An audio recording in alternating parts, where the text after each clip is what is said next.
India اور پاکستان کے درمیان اگلا میدان جنگ جو ہے وہ سر کریک ہوگا۔ اور امریکہ کی اس علاقے پہ نظر کیوں ہے؟ بھارت کے پیٹ میں مروڑ کیوں اٹھ رہے ہیں؟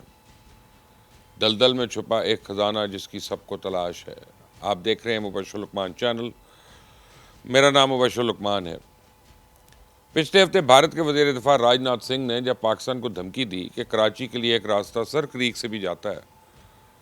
تو اس وقت سے بھی مجھے بہت سے لوگوں نے سوالات بھجوائے اور سر کریک کے تنازع کے بارے میں میری رائے جاننے کی کوشش کی۔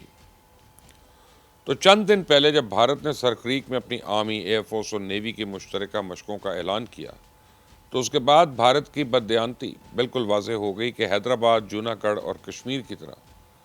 وہ اب اس علاقے کو بھی ہڑپ کرنا چاہتا ہے، اور انڈیا پاکستان کے درمیان اگلا میدان جنگ جو ہے وہ سر کریک ہی ہوگا۔ آج کی اس ویڈیو میں آپ کو بتاؤں گا کہ سر کریک کا تنازع اصل میں ہے کیا، پاکستان کا موقف کیا ہے اور بھارت کس بنیاد پر اس علاقے پہ اپنا حق جتاتا ہے، اور کیوں اسے ہڑپ کرنے کے در پہ ہے۔ آخر ایسا کیا ہوا کہ یہ دلدلی اور سمندری علاقہ دونوں ممالک کے درمیان یکا یک ایک فلیش پوائنٹ بن گیا، اور امریکہ کی اس علاقے پہ نظر کیوں ہے، اور بھارت یہاں جنگ کی تیاریاں کیوں کر رہا ہے؟ تو سب سے پہلے میں آپ کو سر کریک کے محل وقوع اور جغرافیہ کے بارے میں بتا دوں کہ یہ کہاں واقع ہے۔ تو جیسا کہ آپ جانتے ہیں کہ پاکستان کی جنوبی سرحد زمینی نہیں ہے بلکہ سمندری ہے، اور سر کریک اسی آبی سرحد کے ساتھ متصل 96 کلومیٹر کی ایک پٹی ہے جو بحیرہ عرب پہ جا کے ختم ہوتی ہے۔ یہ علاقہ پاکستان کے صوبہ سندھ کو بھارتی ریاست گجرات سے الگ کرتا ہے، اور سر کریک کی خاص بات یہ ہے کہ یہاں زمین اور سمندر دونوں ایک دوسرے کو مسلسل مٹاتے رہتے ہیں۔ سمندری جوار بھاٹا اس علاقے میں پاکستان اور بھارت کی سرحد کو مسلسل تبدیل کرتا رہتا ہے۔ لہریں اگر اونچی ہوں تو سرحد ڈوب جاتی ہے اور کھسک کے 10 میل آگے چلی جاتی ہے، اور لہریں اترتے ہی نیچے سے دلدلی زمین نمودار ہو جاتی ہے، اور یوں پاک بھارت سرحد دوبارہ سے گڈمڈ ہو جاتی ہے۔ تو یہ سلسلہ پورے سال جاری رہتا ہے، پورا سال یہ زمین نقشہ بدلتا رہتا ہے۔ اس لیے آج تک اس علاقے کی نہ تو کبھی کوئی حد بندی ہو سکی ہے، نہ ہی کوئی سرحدی باڑ آپ کو نظر آتی ہے۔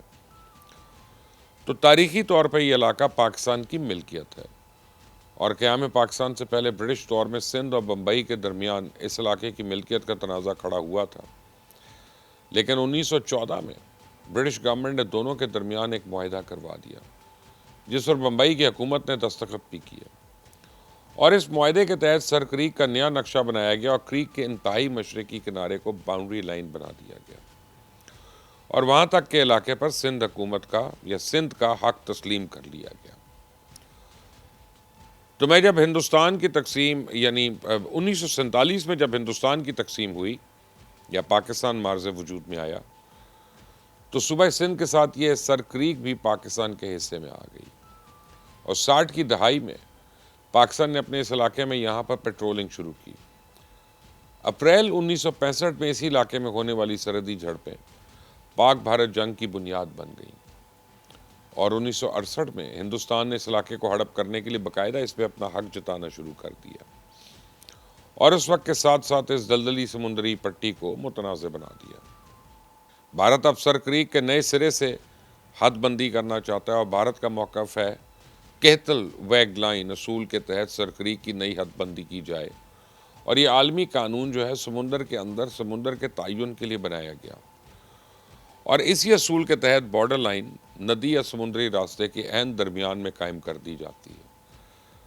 لیکن پاکستان کا موقف ہے کہ چونکہ یہ علاقہ سمندری بھی ہے اور یہاں زمین بھی موجود ہے، لہٰذا تھل ویگ لائن کا اصول یہاں پہ لاگو نہیں ہو سکتا، اور اس کے علاوہ پاکستان کا دعویٰ ہے کہ چونکہ بمبئی حکومت نے 1914 کے معاہدے پہ دستخط کیے ہوئے ہیں، لہٰذا بھارت کو اب اس علاقے پہ کوئی حق نہیں ہے۔ تو بھارت کی بدنیتی بھانپنے کے باوجود پاکستان نے مذاکرات کا راستہ اپنایا اور اسے دو طرفہ تنازع ڈکلیئر کر دیا۔ تو کسی تنازع کو دو طرفہ قرار دینے کا مطلب ہے کہ پاکستان اور بھارت دونوں اس مسئلے کو کسی عالمی فورم پہ لے جانے کی بجائے آپس میں بیٹھ کے معاملات طے کریں گے۔ تو 1968 میں پاکستان اور بھارت کے درمیان ایک ویسٹرن باؤنڈری ٹریبیونل ایوارڈ قائم کیا گیا، لیکن یہ ٹریبیونل یہ نہیں طے کر سکا کہ سر کریک کے علاقے میں بین الاقوامی سرحد کا تعین کس اصول کے تحت کیا جائے۔ تو 2006 میں سر کریک میں سرحدی برجیاں لگانے کے لیے دونوں ممالک نے ایک مشترکہ سروے کیا، لیکن بھارت کی بدنیتی کی باعث اس سروے کا بھی کوئی نتیجہ نہیں نکلا۔ مئی 2007 میں ہونے والے دونوں ممالک کے وفود نے پھر اس ایشو پہ ملاقات کی، اور اس ملاقات میں بعض ایسے نئے نکات اٹھائے گئے جن کی بنیاد پہ سر کریک کا دوبارہ سروے کرانے کا فیصلہ کیا گیا۔ تو اس مجوزہ سروے کے تحت پاکستان اور بھارت کو اب زمین پر اس نقطے کا تعین کرنا ہے جہاں سے سمندری حدود شروع ہوتی ہیں۔ تو آپ یقیناً یہ سوچ رہے ہوں گے کہ آخر اس علاقے میں ایسی کیا خاص بات ہے کہ یکایک بھارت کے پیٹ میں مروڑ اٹھنا شروع ہو گئے۔ جہاں تک بات ہے اس علاقے کی اہمیت کی، تو اتنا سمجھ لیں کہ ہو سکتا ہے کہ آنے والے دور میں یہ دلدلی سمندری علاقہ پاکستان کی قسمت بدل دے۔ پہلی بات تو یہ ہے کہ یہ پورا علاقہ مچھلیوں سے بھرا ہوا ہے اور ماہی گیری کی صنعت کے لیے بہت ہی اہم سمجھا جاتا ہے۔ دوسری اہم بات یہ ہے کہ سر کریک کے سمندری فرش کے نیچے تیل اور گیس کے قدرتی وسیع ذخائر موجود ہیں۔ تو اگر یہ علاقہ بلا شرکت غیر پاکستان کے کنٹرول میں آ جاتا ہے تو اس کا مطلب ہے پاکستان نہ صرف توانائی کے معاملے میں خود کفیل ہو سکتا ہے بلکہ عوام کے لیے معاشی خوشحالی کے دروازے بھی کھول سکتا ہے۔ تیسری اہم بات اس علاقے کا محل وقوع ہے۔ بنیادی طور پہ سر کریک ایک اسٹریٹجک پوائنٹ ہے۔ جو بھی سر کریک میں سرحد کو کنٹرول کرتا ہے وہ سمندر کے ایک بڑے حصے یعنی اقتصادی زون کو بھی کنٹرول کرتا ہے۔ تو آپ دیکھیں اپنی جغرافیکل اہمیت دیکھیں، اس کے باوجود یہ علاقہ پچھلے کئی دہائیوں تک لو پروفائل رہا ہے۔ بھارت نے کبھی اس تنازع کو لے کے واویلا نہیں کیا، بلکہ جب کبھی ہم مقبوضہ کشمیر کا مسئلہ حل کرنے کے لیے زور ڈالتے ہیں تو جواب میں وہ سیاہ چین اور سر کریک کا مسئلہ اٹھاتا ہے کہ پہلے ان ایشو سے بات کریں، کشمیر کے مسئلے کو بعد میں دیکھیں گے۔ تو بھارت نے اس ایشو کو ہمیشہ ایک ٹاکنگ ٹول کے طور پہ استعمال کیا، اس سے زیادہ کبھی اس کو اہمیت نہیں تھی۔ اور حال ہی میں جب پاکستان اور امریکہ کے درمیان سمندر میں تیل اور گیس کے ذخائر تلاش کرنے کا معاہدہ ہوا، تب بھارت نے سر کریک کو لے کے پہلی بار بے چینی کا اظہار کیا۔ تو پریزیڈنٹ ٹرمپ نے جب انڈیا کو تانا دیا کہ ہو سکتا ہے کسی دن پاکستان کے پاس اتنا تیل آ جائے کہ بھارت بھی اس سے تیل خریدنا شروع کر دے، تو اس کے بعد تو بھارت نے اس علاقے میں نہ صرف ملٹری تنصیبات پہ زور و شور سے کام شروع کیا بلکہ پہلے انڈین آرمی چیف نے اس علاقے کا دورہ کیا۔ اس بعد وزیر دفاع راجناتھ سنگھ وہاں پہنچ کر پاکستان کو دھمکیاں دینا شروع ہو گیا، اور اب انڈیا اس علاقے میں اپنی تینوں مسلح افواج کی مشقیں شروع کرنے جا رہا ہے۔ تو پریزیڈنٹ ٹرمپ کے اس بیان کے بارے میں عمومی طور پہ یہی سمجھا گیا کہ وہ بلوچستان میں موجود تیل کے ذخائر تلاش کرنے کی بات کر رہے ہیں، لیکن حقیقت میں وہ سر کریک کی بات کر رہے تھے، کیونکہ یہ خزانہ اسی دلدلی سمندر کے فرش کے نیچے چھپا ہوا ہے جس کی سب کو تلاش ہے۔ تو صدر ٹرمپ نے جب اس بات کا اعلان کیا کہ پاکستان میں تیل کی تلاش کے لیے امریکی کمپنیوں کو شارٹ لسٹ کر رہی ہیں، تو ان کا یہ ٹویٹ آنے کے بعد بھارت میں کوہرام مچ گیا، اس نے فوراً مشقوں کے نام پہ سر کریک میں فوجیں اتارنے کا اعلان کر دیا۔ تو بھارت کی چال بتا رہی ہے کہ سر کریک میں تیل کی تلاش کے لیے آنے والے امریکن کمپنیوں کا راستہ روکنا چاہتا ہے، اور یہی وجہ ہے کہ انڈیا اور پاکستان کے درمیان اگلا میدان جنگ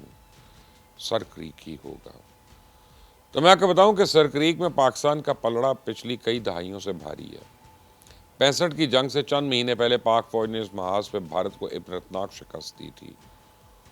اور اس وقت سے لے کر آج تک پاک بحریہ کے میرینز،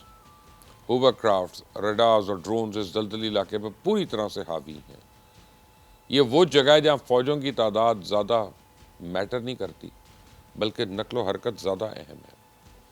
بھارت کے مذموم عزائم کو دیکھتے ہوئے پاکستان نے سر کریک میں اپنی پیٹرولنگ بڑھا دی ہے۔ ابھی چند روز پہلے پاک بحریہ کے سربراہ نے اس علاقے کا دورہ بھی کیا، اور پاکستان کا اعلان بڑا واضح اور دو ٹوک کلیئر ہے کہ سر کریک سے جوانی تک، کراچی سے ایل او سی تک کسی نے بھی میلی آنکھ سے دیکھا تو ہم اس کی آنکھیں نوچ لیں گے۔ تو اس لیے میں آپ کو بتا رہا ہوں کہ سر کریک کے اوپر نظر رکھیں، اور اس کے اوپر ہونے والی ڈیولپمنٹ جو ہیں ان کو محض خبر نہ سمجھیں، آنے والی جنگ کا شاخسانہ آپ کو ملے گا۔ کامنٹس میں مجھے اپنی رائے ضرور دیجیے گا، بیل آئیکن کو پریس کرنا مت بھولیے گا، چینل کو سبسکرائب کریں گے تو ہمیں بہت فائدہ ہوگا۔ انٹل دی نیکسٹ ٹائم، اللہ حافظ۔